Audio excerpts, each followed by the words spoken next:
It's the B-Ball Breakdown with Coach Nick on SB Nation Radio. And online at SBNationLive.com. Coming to you live from the O'Reilly Auto Parts Studios, here's Coach Nick. Hey, sports fans! Coach Nick here, and welcome to the B-Ball Breakdown, where I'm here every Tuesday at 5 p.m. Pacific, 8 p.m. Eastern to break down what's going on in the NBA.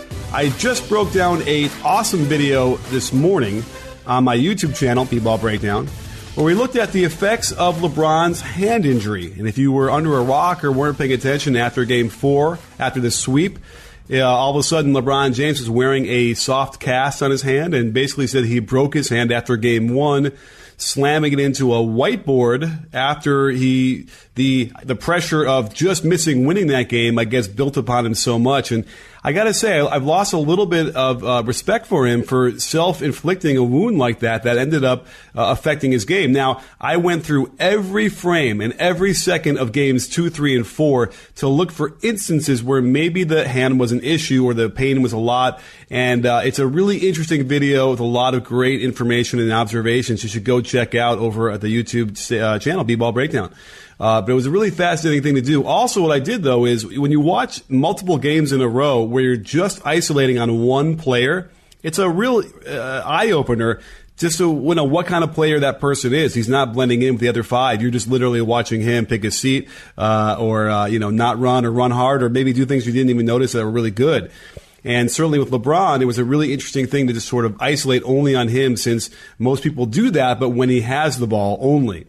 So it's a great video. Go over there and check it out. We also did a really nice video as a draft preparation for you on Marvin Bagley of Duke. And the plan is to get one out on Doncic tomorrow. So you'll have a little bit of preparation on what's going to happen for Thursday's draft. Cannot wait for that to happen. So a huge show coming up for you this hour. Really great guests. I have Duncan Smith, who's going to come on. He's from the Athletic Detroit and B-Ball Breakdown. And we're going to talk about Dwane Casey's hiring in Detroit and how Van Gundy was summarily fired from his role of both president and coach. Then Derek Bodner is going to come on from the Athletic Philadelphia, and we're going to talk about the Bryan Colagelo burner account craziness. It's a great conversation. Do not miss that. And then we're going to have Dave DuFour join us, and we're going to go over all things NBA as we normally do. So don't go anywhere, sports fans. We'll be right back after these words from our sponsors.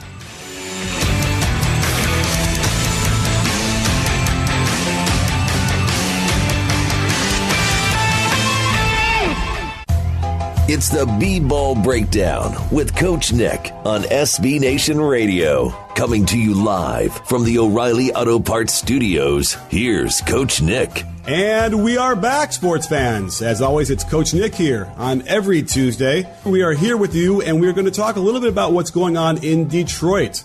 And I could think of nobody better to bring on the show to discuss this than Duncan Smith of the Athletic Detroit and some place called bballbreakdown.com.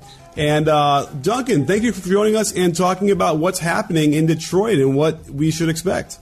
Hey, my pleasure. It's interesting times here in Detroit right now, for sure. Yes, perhaps we will stop using the "send him to Detroit" meme from Kentucky Fried Movie and have it be a good thing.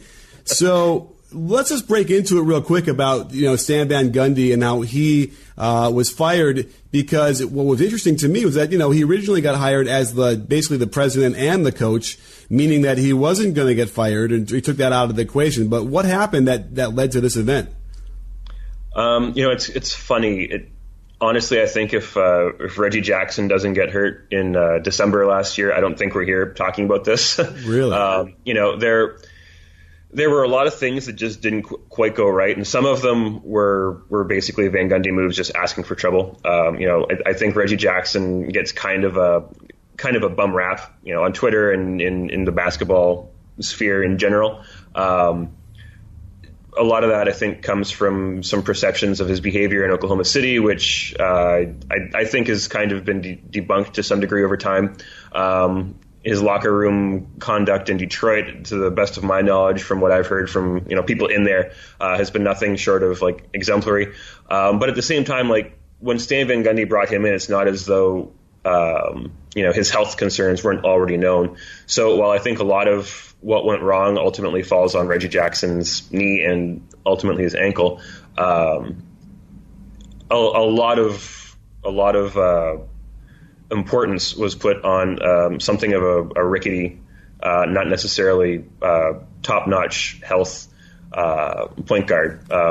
So things didn't go as well as they could have, but a lot of things that didn't go well, you kind of could have seen coming. And if things didn't break the way they did, so to speak, I don't necessarily think that we would be in this situation right now with Van Gundy being fired and being replaced and so forth.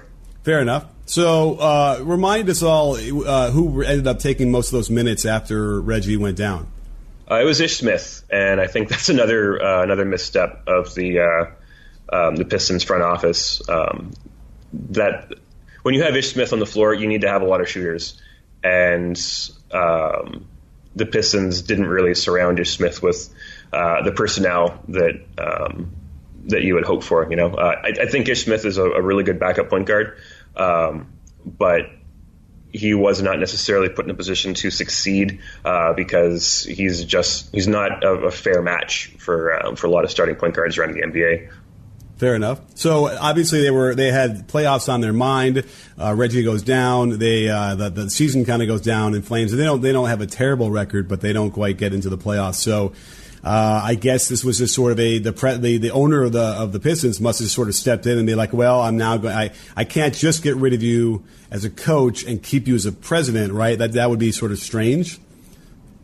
Well, it's kind of a strange situation. I'd like to know more about what actually happened behind closed doors, because meetings between Van Gundy and Goris. First off, it took a while to actually get started. I think it was a couple weeks after the season before they actually started meeting and discussing plans going forward.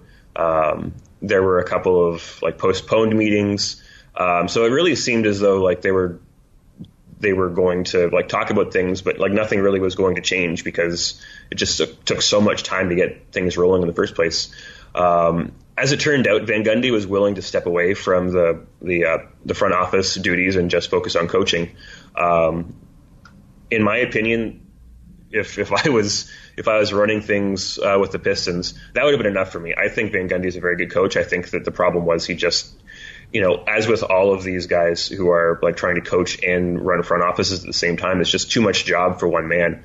If you look at Doc Rivers in Los Angeles, he went from being something of a punchline almost to being regarded once again as just a very, very good head coach. He maybe deserved Coach of the Year buzz for what he did with the Clippers, and I think a lot of that is thanks to being able to just focus on the one thing that he does well, and Van Gundy was willing to do that and didn't get the opportunity. And I kind of wish that we could see one season of what that would be like. Absolutely. That's a really good point. And we talk about in the LeBron context, too, where he kind of tries to be a player coach. And for the same reason, I just don't think it's possible in today's game. So he wore out his welcome. They never quite could put together a team good enough that could compete in Van Gundy's system. So they're moving on. And I guess it does feel like fairly quickly from when they decided not to renew or not to bring back Stan Van Gundy, they bring in Dwane Casey. What went into that decision? They interviewed a whole host of guys, everything from Kenny Smith and Jason Kidd to John Beilein, Michigan's head coach. Wow. And that's the one that really intrigued me. I'm also a Michigan fan, so I was torn. I was like, do we really want to see one coach, move from a very successful situation to, the Pistons roster is, it's an odd one to say the least. And that situation might not have been, beneficial for Beilein. And he ultimately ended up pulling his own name out of consideration. So I think the Pistons probably got the best guy for the job, trying to roll out a decent team this year and, maybe making a playoff push, trying to get a 6 through 8 seed perhaps, which I think, for better or worse, is probably good enough for the Pistons brass right now. It's kind of damning that is the goal, but I think it is. And I think that Dwane Casey is probably a guy who more often than not can get a roster like this, assuming no disastrous injuries again befall them. He's probably the guy that more often than not would be most likely able to do that. Okay, I'm fascinated because when they got rid of him in Toronto, they brought in his assistants, which is interesting. And I don't know how often that is when you actually outright fire the guy and then just kind of keep everything else the same, which that seems to speak to something. I haven't quite wrapped my head around what I think it means, but there's something there. So either way, I probably would agree with you. I think that he's got enough ability as a coach to come in and get them into the playoffs. I think that his issue has always sort of been, beyond that is where he kind of ends up falling short. So I suppose what that is not in the cards necessarily in the front office and in the ownership as far as like winning a title might not be in their near future goals. Yeah, I think that they're realistic in that a title is probably not in the near future by any means. But I don't really know that what they're trying to do in the meantime is the right move. I think that, for example, the Blake Griffin trade, I'd say that it probably pushed their rebuilding period like 2 or 3, maybe 4 years down the road.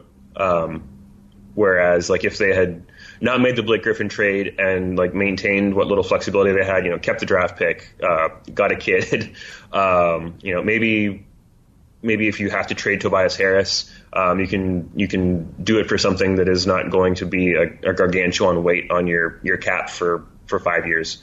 It just seems as though like all they really did is maintained just like the most base level of competitiveness for the time being, and delayed the inevitable rebuild that I think is, this team just has so much salary on it. It's laden down with some fairly dead money in some spots. And talent-wise, it just doesn't really have enough punch to be able to be really competitive with some of the best teams in even the Eastern Conference, let alone the juggernauts in the West if they were to make a deep run in the playoffs. It's just not a team that's constructed for any of that. And I think that what they should have done instead of trying to make a lower tier playoff team work this year is like take your lumps early and get the pain over with if you can. But all great points, and certainly the Andre Drummond thing I think is what you were talking about as far as just they got on that train. I think that train isn't going to get them where they want them to go, but we'll have to wait and see. But Duncan, thank you so much for coming on the show today and breaking it down. I really appreciate it, and we'll have to have you on again as we find out what more happens to the Pistons going in the future. And don't go anywhere, sports fans. We'll be right back with another great couple segments on the NBA, and this is the B-Ball Breakdown. If you're anything like me, then you're all too familiar with crushing credit card debt at outrageous interest rates. I try to just put it out of my mind and make whatever payments I can and ignore the fact that I might never finish paying it off. But that can all change now.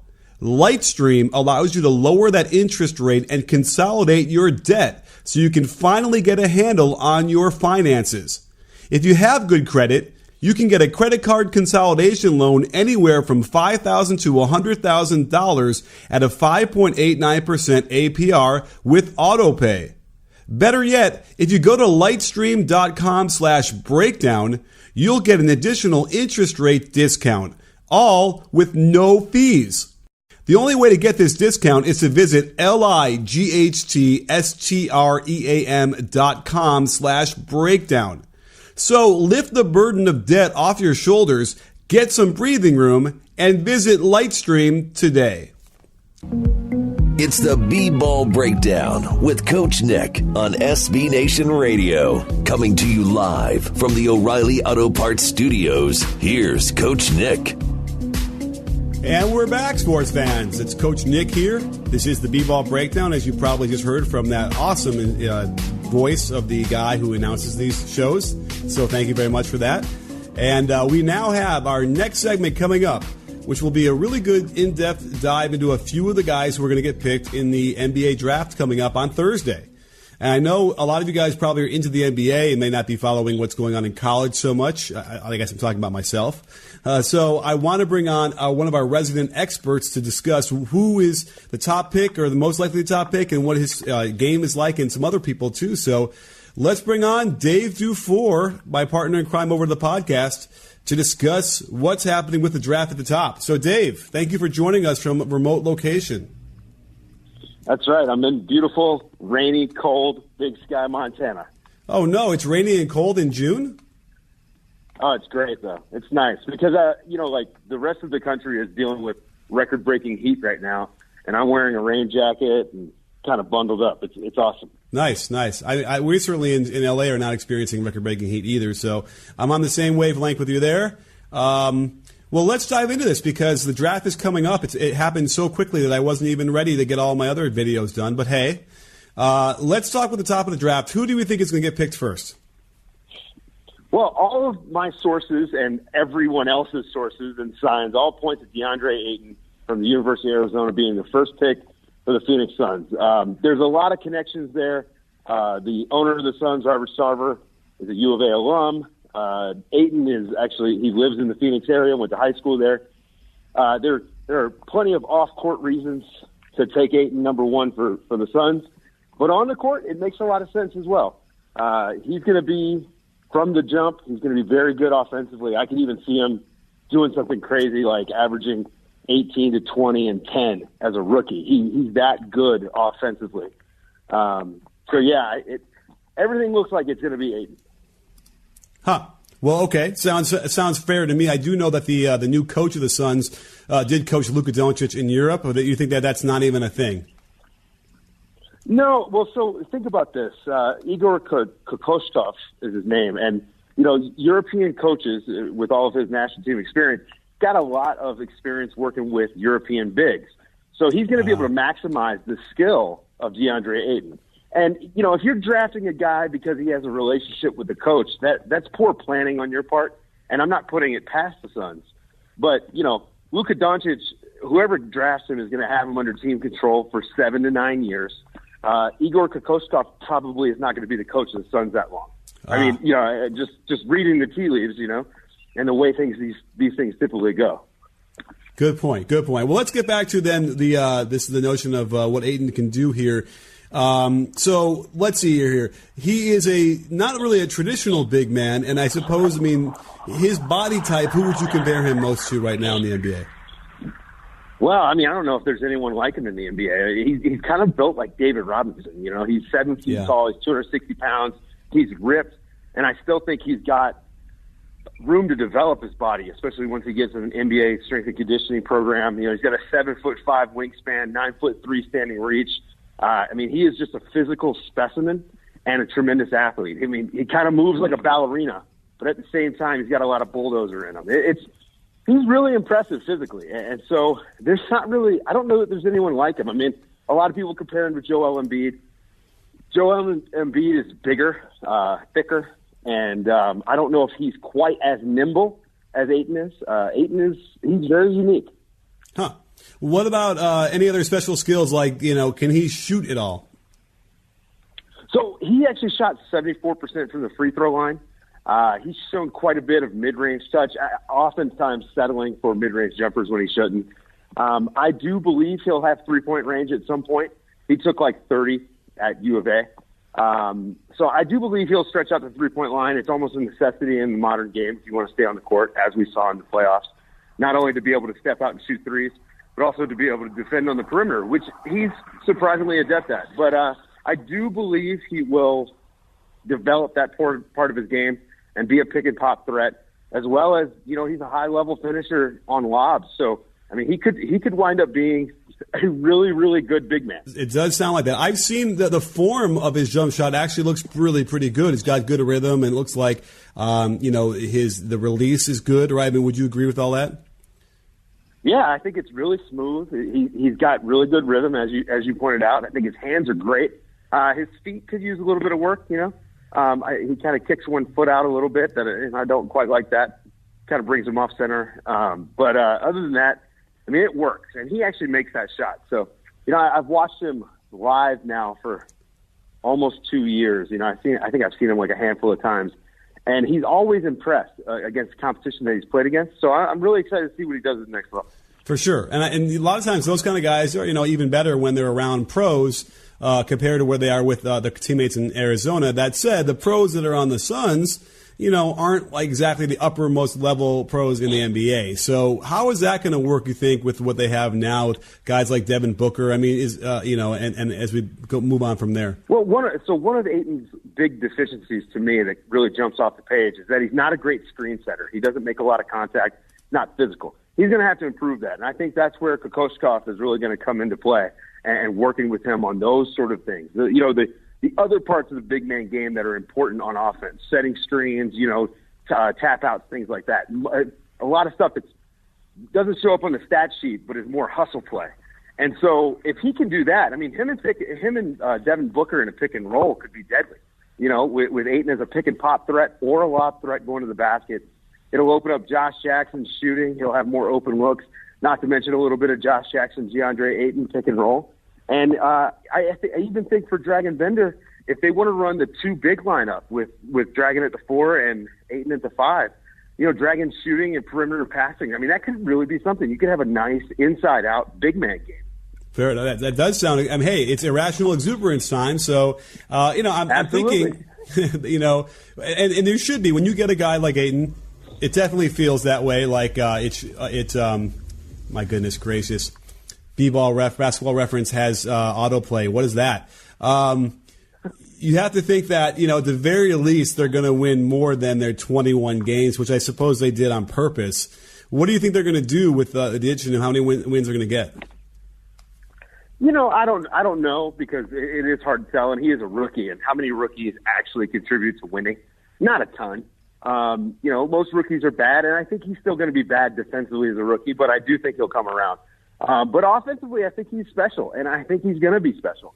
The question marks to me and whether or not he'll be able to hit what I believe is a Hall of Fame type ceiling. It's the defensive stuff and it's the motor on the hustle plays. It's, how is he going to do hitting the glass defensively? How is he going to do on those screens? How is he going to do in that sort of thing? But I mean, as far as scoring the basketball, passing out of double teams, which, as you know, for a big is so important, facilitating from the elbow. Like, there are no questions about that, and the fact that he's still got room to grow in those areas. I mean, I really do think he's got potential to be very special. And then on the short rolls, he could create stuff off the dribble? I think he can put it on the floor a little bit, but, I wouldn't depend on it right now. But I do think it's something he'll develop. Again, this is where Kokoschkov comes in. I do think that this is stuff that they're going to work on, and obviously, the more tools he can have in his tool bag, the better. For sure. Well, I'm really now. You got me all hyped up, looking for him. I'm going to try and do a video on him tomorrow, so now I got a good start on it. Anybody else, as we move into the second part of our segment here, that has caught your eye that maybe people aren't talking about so much? Well, I mean, I hate to say Trae Young, but I think people are sleeping on Trae Young a little bit. And right now, I mean, he could go as high as 2 to the Kings because the Kings have been very good about hiding their intentions with their number 2 pick, to potentially as low as like 13. And it is just insane to me that a guy who has that much potential, we know how important scoring is and being able to create looks not only for yourself, but for other people. There's a lot of comparisons between Trae Young and Steph Curry. And, aside from being undersized, and obviously everyone compared the two because obviously it's a lazy comp because they're both light-skinned guys, but also, because of the three-point shooting. But to me, the closest area, or at least the area where they remind me the most of each other, is that Trae, much like Steph, has some special playmaking ability. And there's a good chance that Trae is actually farther along in his development as a playmaker for other people than Steph was at the same point in his career.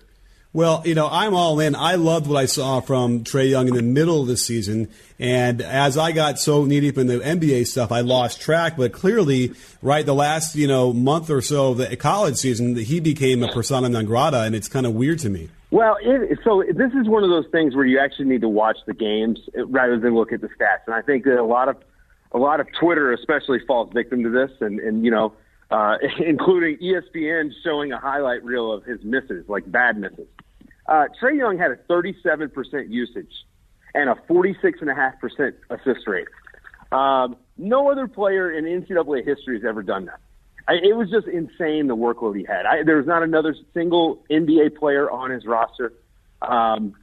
It's not a great situation, to kind of showcase yourself. I mean, every single look he produced or got, he had to produce. He only shot 19 uncontested threes all year. He actually hit 14 of those, which is incredible, and that's probably not sustainable. But, it does show you that he has off-ball ability that's yet to be tapped. And I think in the NBA, you'll get that. He'll have the opportunity to hit a high-level player, a guy who is actually an NBA player, hit him with a pass and then relocate to the corner, which, you and I love what Steph Curry does because he's the best in the league at it. And so I do think that there's a whole nother level of stuff that he can do where the game is going to become easier for him. He's going to get these easier looks. Fair enough. Well, I am now very excited to do that. We're going to be on live during the draft. You and me and Adam Stanko breaking everything down. So tune into our YouTube channel or Twitter or anywhere else, Facebook, and you'll see it there. Dave, thanks for breaking it down for us. We will talk to you soon. Sounds good. Thanks. And don't go anywhere, sports fans. We'll be right back after these words from our sponsors.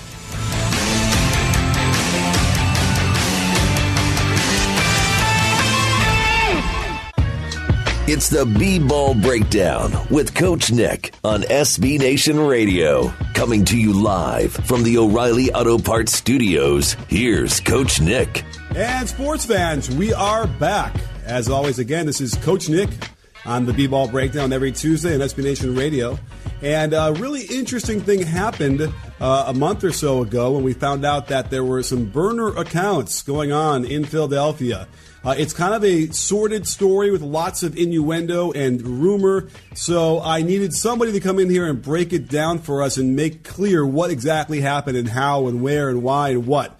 So, without any further ado, let's bring on Derek Bodner of The Athletic Philadelphia, who has had his finger on the pulse of this entire saga of the Bryan Colangelo interesting Twitter account fiasco, which you may not have heard about. And Derek, thanks for coming on the show today. Yeah, thanks for having me, Nick. Great. Well, listen, I think people are a little bit familiar with what's happened, and obviously Bryan Colangelo is now not even with the team anymore because of it. But can you just start from the beginning and tell us how this all unfolded?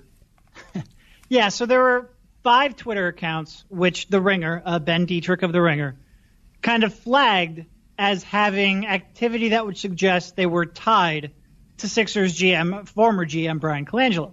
And The Ringer went to the Sixers with 2 of the 5 accounts.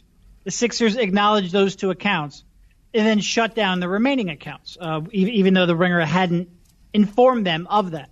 And that to me was a move where it really gave the story legs, where it kind of proved that they were all connected in some fashion. And eventually the Sixers conducted their own internal investigation. The law firm from New York, which I'm blanking on the name of, but they came to the conclusion that the evidence pointed to Colangelo's wife, Barbara Bottini, as having run those accounts, created and operated those accounts. And Barbara, Colangelo's wife, admitted to that. The law firm was not able to conclude whether or not Colangelo had knowledge of the accounts. Colangelo has denied having knowledge of the accounts. But because of the specific contents of what was tweeted, stuff about Markelle Fultz's injury and rehab, and conflicts the team had with the trainer, stuff about Jahlil Okafor and failing a physical and that having nullified a trade, things that were very sensitive team information. Because of that, the team felt that these Sixers were kind of compromised because of what had gotten out. Okay. And I think ultimately there was, uncertainty. At one point LeBron James is making jokes about this on the podium at the NBA Finals. There was just a whole lot of uncertainty. The accounts had disparaged Ben Simmons and Joel Embiid, and they just felt like that compromised Colangelo's ability to run a basketball team. Okay, well, now all those are great information. Let's go back to the very beginning here because I'm kind of curious. How did The Ringer first even become aware that, these accounts would have been out there as sort of anonymous Twitter accounts?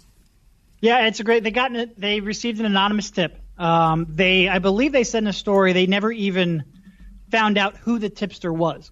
But basically the tipster pointed them in the direction of these 5 accounts, and then The Ringer then kind of conducted their own internal investigation of whether or not there was any merit to these accounts being linked. Okay. Now, do we know anything about the tipster? No, they have not. I believe the internet has kind of deduced that the Twitter account was at Sixers Enough, which I believe followed only Ben Dietrich and Chris Ryan on Twitter. But I don't believe there has been any revelations beyond that. Okay. Well, if I'm not mistaken, wasn't there a notion that this person, or they said that they were in some sort of AI field? Yes, correct. Okay. This is interesting because if that's the case, it sounds like, if you have that ability and that knowledge, you can, probably create some sort of algorithm that could search through Twitter and find, I think that they were trying to say they were able to find a language that was sort of similar and enough where it indicated that they were the same person writing the tweets. Is that safe to say? Yeah. And a lot of it was also based off of common accounts that they followed. Like the accounts would follow, Bryan Colangelo's son, Matthias, I believe. Mattia, I believe. Anyway, regardless, follow his son's high school coach. And this is a guy who doesn't have, very many Twitter followers. It would be odd for somebody, a Sixers fan, following these accounts, much less 5 Sixers fans, to be following these accounts. So there are commonalities in who they followed. I believe a lot of them followed Matthias' college teammates at the University of Chicago. Again, nothing that your typical Philadelphia fan would follow, and things of that sort beyond just the language similarities. Sure. Now, before the wife came out and actually, I guess, acknowledged that those were her accounts, or I guess, did she acknowledge that they were her accounts, or did she acknowledge that she was actually tweeting those, or was there some sort of parsing going on? From what I understand, and I have to go back and reread the findings from the firm which conducted the investigation, but I believe she acknowledged that she was tweeting under those accounts, correct? Okay, fair enough. Because, it does sound a little bit like, if Bryan Colangelo was, at home for dinner and he's complaining about, Okafor just failed his damn physical, we can't trade him, and then the wife hears that, which is probably, I don't think it's as top secret as if you work for the government, you're not supposed to talk to your spouse about anything. But, then maybe she goes out and does this. Now, before we even found that out, because there was a delay, it feels like, before she even acknowledged, weren't there people out there, sleuths, amateur sleuths, kind of figuring out that it was his wife anyway? Yeah, so there were a couple of instances. Again, tying back to his son, which was kind of an indicator, but also you can actually find out the last 2 digits of a Twitter account's recovery phone number. And there had been some public posting of Bryan Colangelo's wife's cell phone number from when I think some form of a student teacher type home high school type event, where they listed her phone number, and they realized that 3 of the 5 Twitter accounts in question had the same last 2 digits on the Twitter recovery phone number.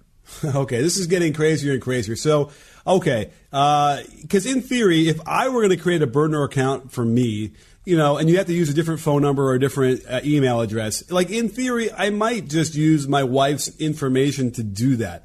What do you think? Do you think that that's what Colangelo did, or do you think that his wife honestly signed us up and has a little bit of a vindictive streak? So I think, and this is speculation, but I think looking at the one account, the Eric Jr. account, the only one to remain public during this whole fiasco, that to me does read like possibly his wife. Like a disgruntled wife that kind of feels like her husband is receiving criticism that she doesn't believe is fair.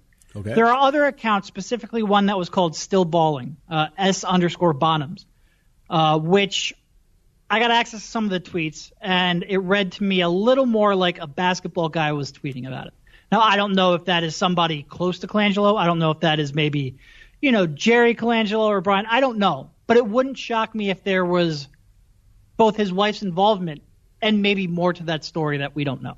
Right, or maybe his son was doing it connected somehow that way too. Right, correct. Okay, but either way, it does sound like what you said in the very beginning, the most damning thing about this whole thing was when I think they were confronted with 2 of the accounts and all 5 went dark, right? Obviously, they must have talked to Bryan Colangelo, and he must have freaked out. It was like, uh-oh. And then he must have either turned them off or called his wife and said, hey, you got to turn these off or something, right? I mean, I think that's the smoking gun here, right?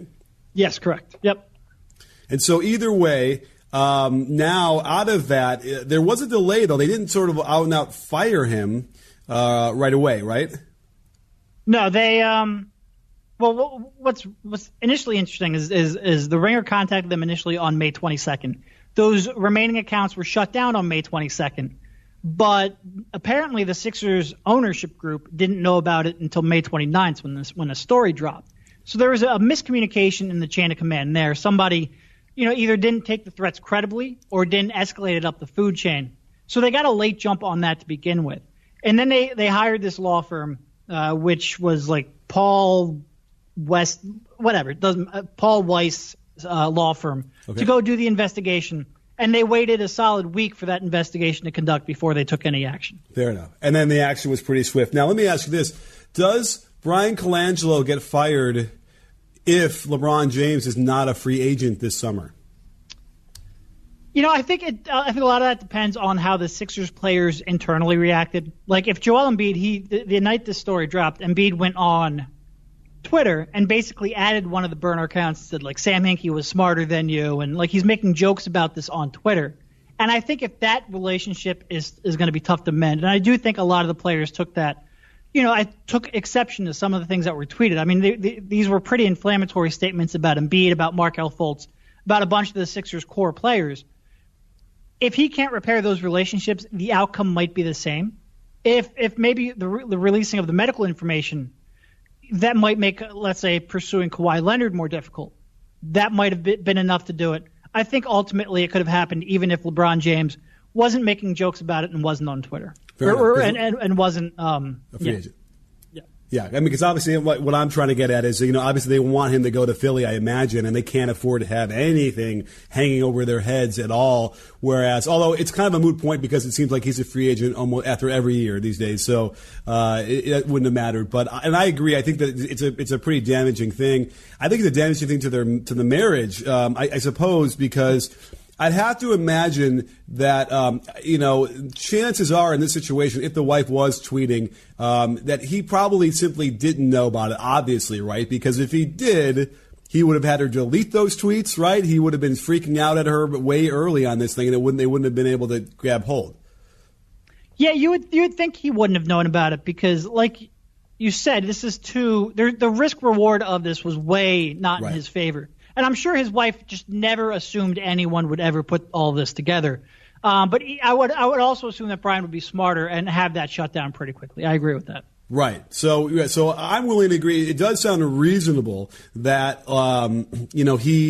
he didn't know about it. But again, the only other way to prove that, I suppose, is when the call goes to the Sixers and they ask him about these 5 accounts, and then the Sixers insisted they only asked Bryan Colangelo about this. I suppose he must have called his wife and go, hey, like, do you know anything about this? Like, right? That would have been what would have happened, and she would have been like, uh-oh, and then cancel them. And then in which case, I don't know if you're married, but I'm married, and I don't know what would happen into a relationship like that. Having basically lost your job for something that was, not smart. Lost his job may cost him his career. And look, maybe he comes back and he can be a consultant. Maybe he can be an assistant GM. I don't know. But it's hard. And, news stories break and we move on pretty quickly. So maybe in 3 years, this is all blown over. But certainly right now at least has the chance to cost him his career. Yeah, there might be a cold conversation or two between them. Sure. I want to remind everybody that Marv Albert in the 90s got into some pretty hot water with some crazy stuff. And, I think it was 3 years, and then he was right back where he started. So you never know. And that was probably a little bit more worse and certainly more sordid. So interesting stuff. Now, the last piece of this puzzle as we start to wrap up is the notion of, who was this person who so clearly seemed to understand what was going on in AI. And I know that there's probably a lot of conspiracy theories, but certainly there's one finger that could be pointed to somebody that sort of, was around the Sixers for a while, who is now in the AI realm. Do you know of whom I speak?